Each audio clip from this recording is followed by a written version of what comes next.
Kevin Culp back at you. We're continuing our podcast here on uh, creating or integrating SuperCloud Composer with an active domain on a domain controller for Active Directory service. So there may be times that you need to edit the configuration within SCC. In the previous video, we created the configuration to communicate with an active domain that exists on your enterprise network.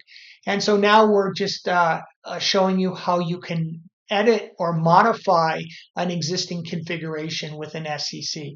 So why would you do that? It's possible that you may have changes in your infrastructure as it relates to your security posture.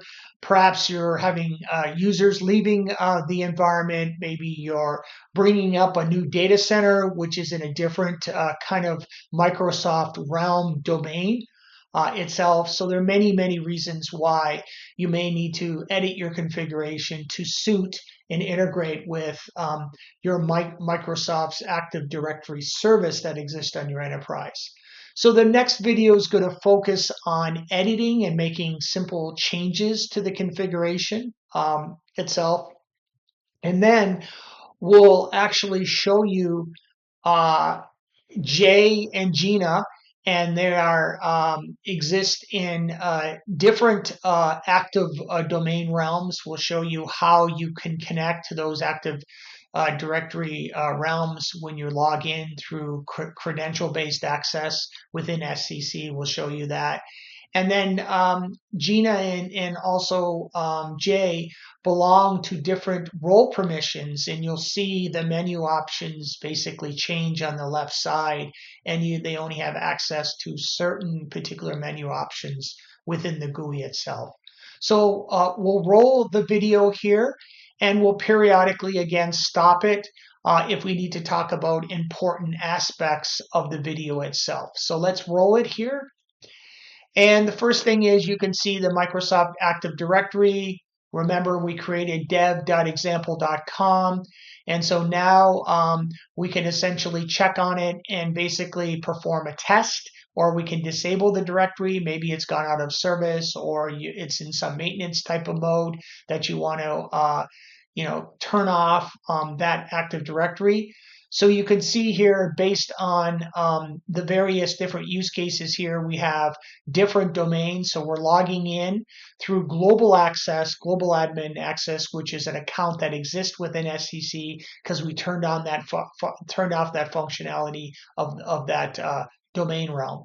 So we're enabling it back again, and then we're going to basically show you number one, how to test it. We test it, and then you can make changes to that active domain, whether you need to change the name, you need to change the binding method from simple to regular, or perhaps you need to change the domain configuration itself. Maybe you have to load a new certificate, perhaps change the host information there, and then also the group filter settings to establish the relationship between basically SCC and also the Active Directory service. In this case, we made the change there to flip it to basically local access, where our accounts are basically set up to be logged in through a local access type of setup, right? Which all those accounts are stored within SCC. So here you have a list of those. So we're using devexample.com to log in. We're using Gina as the account. And when we log in, you'll notice here in the profile that now Gina belongs to the dev.example.com realm or domain. And you notice her role is basically for permissions for DC admin, for global admin, and network administrator. And you can see here by logging into Jay, Jay belongs to server admin and storage admin role permissions within SCC.